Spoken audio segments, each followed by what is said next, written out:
अस्सलामु अलैकुम। वीडियो को लाइक करें, राही निजात फिलस चैनल को सब्सक्राइब करें, साथ में बेल आइकन जरूर दबा दें ताकि आने वाली वीडियो की नोटिफिकेशन आपको मिलती रहे। मुझे एक वाकया यहाँ याद आता है।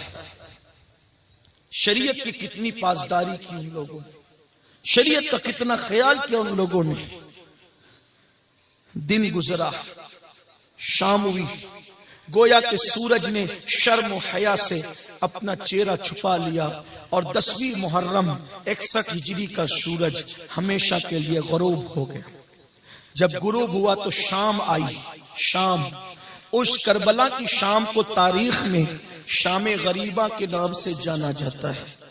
लिखने वाले मुअर्रिखीन ने लिखा है कि सैयदा ज़ैनब ने सोचा, लाशें तो कट गई, घोड़े तो दौड़ गए, रात में कहीं मजीद बेहुरमती न करें, तो सैयदा ने कोई डंडा वगैरह कोई हथियार ढूंढना शुरू किया ताकि लाश पे पहरा दूं। जले हुए खैमे से एक कनात का टुकड़ा, जो खैमा होता है उसको कनात कहते हैं, कनात का टुकड़ा अपने सर पे रखा ताकि बाल छुपा लें, और रेत में जो है वो कुछ ढूंढा कि कुछ मिल जाए तो लाशों का पहरा दे। कुछ नहीं मिला। अली की बेटी के हाथ में टूटा हुआ खंजर आया। टूटा खंजर लेकर अब अली की बेटी पहरा देने लगी लाशों पर। ज़ैनब की हिम्मत को क्या नाम दिया जाए। औरत तो चूहे की मौत देखकर भी दिन भर खाना नहीं खाती, लेकिन ये सैयदा ज़ैनब अली की बेटी की हिम्मत है, सैयदा बीबी ज़हरा की बेटी की हिम्मत है। बड़ा अजीम कारनामा ये। ज़ैनब, ज़ैनब का माना होता है यूनिक, सबसे हटकर। मौला अली ने जब ज़ैनब सैयदा पैदा हुई तो हुजूर से पूछा, हुजूर नाम क्या रखूं? तो कहा ये ज़ैनब है। सैयदा ज़ैनब वो है जिसने सिर्फ 5 साल की उम्र में कुरान हिफ्ज किया। 5 साल की उम्र में वो हाफिज कुरान हुई थी, और कूफा में सबसे पहले कुरान की तफसीर किसी ने शुरू की है औरतों में, तो वो बीबी सैयदा ज़ैनब है। आज की बेटियों को तो फुर्सत नहीं है सीरियलों से। आज की बेटियों से क्या कहें, सब बेटियां ऐसी नहीं है, लेकिन दिल का दर्द किससे कहें। आपसे हमें मोहब्बत है, आपको हमसे मोहब्बत, आपसे न कहें किससे कहें दिल का दर्द, कहां ले जाएं दिल का दर्द। अब तो बेटियों का हाल ये हो गया है कि वो नौजवान लड़कों से रातों में छुप छुप कर बातें करती, फोन पर जिना के प्लान बनते हैं। कह दो कौम की बेटियों से कि बेटी जिना के प्लान के लिए नहीं है। बेटी अगर ज़ैनब है तो ऐसी बेटी पर हमें नाज है।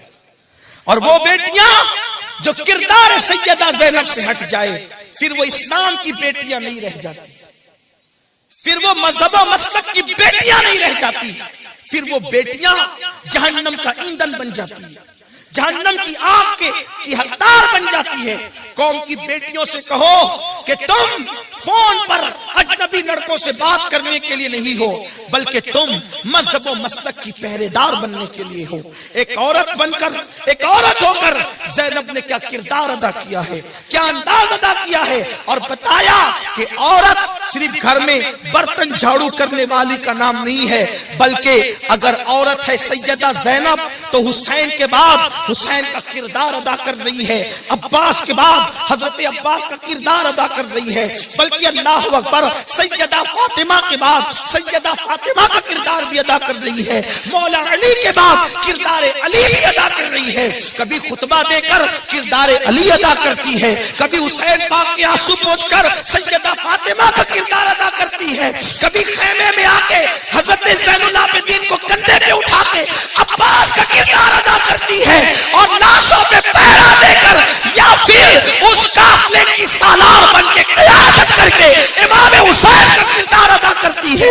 एक औरत ने किस कदर लोगों को वर्ते हैरत में डाल दिया है कि औरत सिर्फ घर की कि खाना पकाने वाली बावर्चन का नाम नहीं। अगर औरत हिम्मत कर ले, कौन कहता है इस्लाम में औरत को इस्लाम दूसरा दर्जा देता है? कोई ज़ैनब को देख लेता तो शायद ये ताना न देता, कोई ज़ैनब को देख लेता तो ये ताना न देता। हमारे लिए मसला ये है कि हमने अपने बुजुर्गों ही की शख्सियत को पेश नहीं किया। सैयदा ज़ैनब टूटा खंजर लेकर, लेकिन अभी अंधेरे में यजीदी उधर ऊंट काट के खाने बनाने में मसरूफ, खुशियां बनाने में मसरूफ कि हमने बहुत बड़ा तीर मार लिया, बहुत बड़ा काम कर लिया, नबी के खानदान को लूट लिया, सब छीन लिया हमने, लाशों पे घोड़े भी दौड़ा दिए हमने।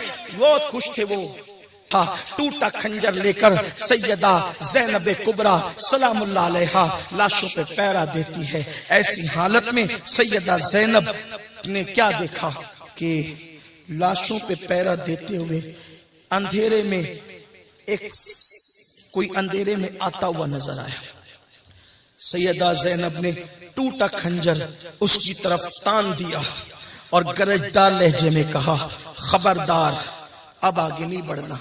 हमारे पास बचा क्या है, हमारे पास रहा क्या है, सब तो तुमने छीन लिया। बच्चों का झूला तक छीना तो हमने, बीमार का बिस्तर तक लूट ले गए तुम, रईस की चादरें तक लूट ले गए। अब क्या लूटने आए हो? चलो जाओ यहां से, वरना अब अली की बेटी तुम्हें कत्ल कर देगी। चले जाओ, वरना ज़ैनब का खंजर तुम्हें कत्ल कर देगा। आने वाले ने आवाज लगाई, बीबी मैं मर्द नहीं औरत हूं और हुर की बीवी हूं। मैंने अमर बिन साद पलीद से कहा, अमर बिन साद पलीद से कहा कि 4 दिन गुजर गए हैं, 5वीं शब शुरू हो रही है। एक काम करो, तुम इन्हें कैदी बनाकर यजीद के दरबार में ले जाओगे, थोड़ा सा पानी तो पिलाओ उन्हें, वरना वो तो इंतकाल कर जाएंगे, मर जाएंगे प्यास के पानी के बगैर, तो कहां जिंदा रहेंगे। 5वीं सुबह तुलू होने के करीब है, अब पानी पिला दो थोड़ा सा। तो उन्होंने मुझे पानी दिया है, मैं पानी लेकर आया हूं। बीबी ठंडा पानी लेकर आई हूं, पी लो। सैयदा ज़ैनब ने ठंडे पानी का नाम सुना, फूट फूट के रोने लगे। कहने लगी, हुर की बीवी ये पानी ले जा, हमें कबूल नहीं है, ले जा। जब मेरा अली अकबर तड़प रहा था पानी के लिए, तब तूने पानी नहीं लाई। मेरे कासिम ने पैर रगड़ते हुए जान दे दी प्यास की शिद्दत में, तब तो ये पानी नहीं लाई। मेरा मासूम 6 महीने का अली असगर प्यासा दुनिया से गया, तब तो ये पानी नहीं लाई। ले जा तो पानी, हम पानी नहीं पिएंगे। उसने कहा, बीबी अगर आप पानी मेरा कबूल नहीं करेगी, वो मजाक उड़ाएंगे। आपको आपकी अम्मी सैयदा फातिमा का वास्ता, मेरा पानी कबूल कर लें। माँ का नाम सुना, पानी कबूल किया, हुर की बीवी को साथ लिया और जहां बीबियां खुले आसमान के नीचे बैठी थी वहां तशरीफ लाई और आई तो पानी कटोरे में निकाला और पानी निकालकर सैयदा सकीना जो बेहोश पड़ी थी उनके चेहरे पे पानी के छींटे दिए। सैयदा सकीना 7 साल की शहजादी होश में आई। सैयदा बीबी ज़ैनब ने कहा, लो बेटी पानी पियो। जैसे कहा ना, लो बेटी पानी पियो, सकीना ने पहला सवाल किया, फूफी अम्मी क्या मेरे चचा अब्बास फुरात से वापस आ गए? सारी बीबियां रो पड़ी। ज़ैनब ने कहा, नहीं बेटा, तेरा चचा वहां गया है कि अब वो कभी वापस नहीं आएगा, अब कभी वापस नहीं आएगा बेटा। अब्बास ने दुनिया से जाते जाते कहा था, जब मौला हुसैन ने कहा था, अब्बास आखिरी कोई ख्वाहिश है तो बयान करो, तो अब्बास ने कहा था, आका मेरा लाशा जहां पड़ा है वहीं पड़े रहने देना, खेमे में मत ले जाना, वरना सकीना की आस टूट जाएगी, सकीना की आस टूट जाएगी। कम से कम इंतजार में रहेगी तो प्यास का कुछ असर कम रहेगा। मुझे मत ले जाना, मैं सकीना को मुंह क्या दिखाऊंगा। सकीना ने कहा, फूफी अम्मी मेरा चचा अब्बास वापस आ गया फुरात से। बीबियां रो पड़ी, नहीं बेटे, हुर की बीवी पानी लाई है, लो पी लो। तो फिर सकीना ने दूसरा सवाल किया, फूफी अम्मी हुर की बीवी पानी लाई तो तुम लोगों ने पानी पी लिया? अब सैयदा ज़ैनब सुनो क्या अंदाज है, शरीयत की पासदारी देखें, अंदाज इस्लाम पर अमल करने का अंदाज देखें, कैसा इस्लाम और दीन पे अमल करने का अंदाज है। सैयदा ज़ैनब ने कहा, नहीं बेटे, हुर की बीवी पानी तो लाई है मगर हमने पानी नहीं पिया। उसकी वजह यह है कि नाना की सुन्नत है कि जब खाने पीने की चीजें आए तो पहले छोटों को खिलाओ पिलाओ, बाद में खड़े बड़े पिए। बेटे हम नाना की सुन्नत कैसे छोड़ सकते हैं, इसलिए पूरे काफले में तुम छोटी हो, हमने तुम्हें पानी दिया है।